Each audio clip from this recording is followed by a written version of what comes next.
Congolais, aux institutions nationales et internationales.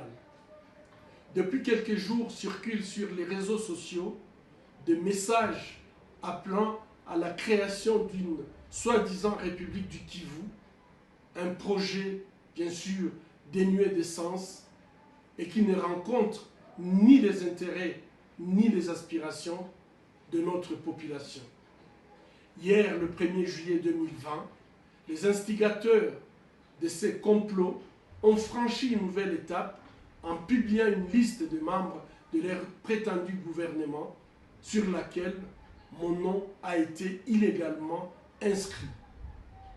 Je tiens tout d'abord à exprimer ma désapprobation face à ces agissements qui relèvent de l'usage du faux et de la diffamation passible de poursuites judiciaires. Ensuite, je tiens à attirer l'attention de notre population sur le piège que cachent ces fallacieux projets d'indépendance du Kivu. Objectivement, c'est une énième tentative de déstabilisation et de démembrement de notre pays. Ces auteurs seraient le même traître qui, depuis 25 ans, en complicité avec des forces étrangères, impose à nos populations des guerres et des souffrances insupportables. Leur but est de nous voir divisés et affaiblis pour mieux piller nos ressources naturelles et asservir notre population. Ce sont les mêmes qui, depuis 10 ans, bloquent les rapports mapping des Nations Unies qui a répertorié 617 crimes graves commis en République démocratique du Congo entre 1993 et 2003. Le décompte macabre continue malheureusement jusqu'à ces jours. Certains peuvent être considérés comme constitutifs de génocide et nous rappelons que ces crimes les plus graves sont imprescriptibles. Rappelons que des femmes ont été enterrées vivantes tout simplement puisqu'elles étaient congolaises. Des croyants calcinés dans des églises, des malades assassinés sur leurs lits d'hôpital, des populations des villages entiers massacrés, des femmes et des hommes violés. Ces crimes de guerre et crimes contre l'humanité ne peuvent être ni oubliés ni rester impunis.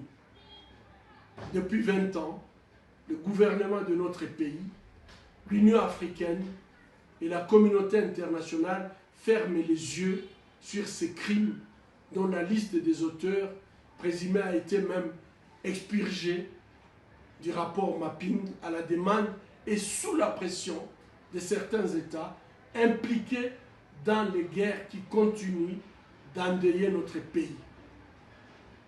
Chers compatriotes, tant que l'impunité perdurera, les criminels continueront à déstabiliser la République démocratique du Congo. J'appelle notre population à la vigilance et au patriotisme. Condamnons tous ensemble et avec énergie ces projets de sécession et de balkanisation de notre pays. Ne soyons pas naïfs. Ce qui nous tue et nous humilie depuis 25 ans ne travailleront jamais pour notre intérêt. J'appelle le gouvernement national et provincial à mener urgemment des investigations pour identifier et mettre hors état de nuire ces ennemis de notre nation.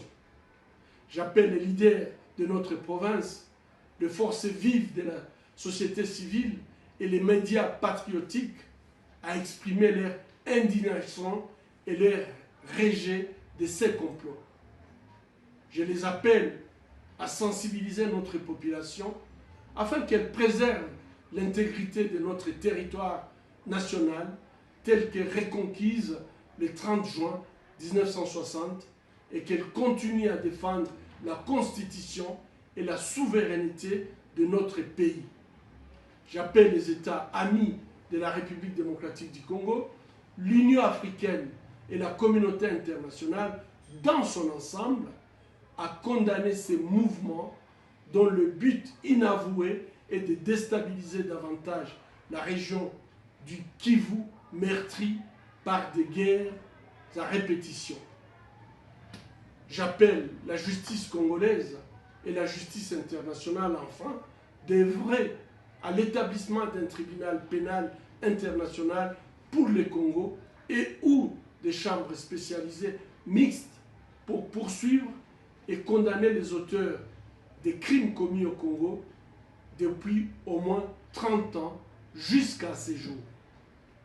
Chers compatriotes, comme hier, aujourd'hui et demain, je défendrai la République démocratique du Congo dans ses frontières acquises en 1885.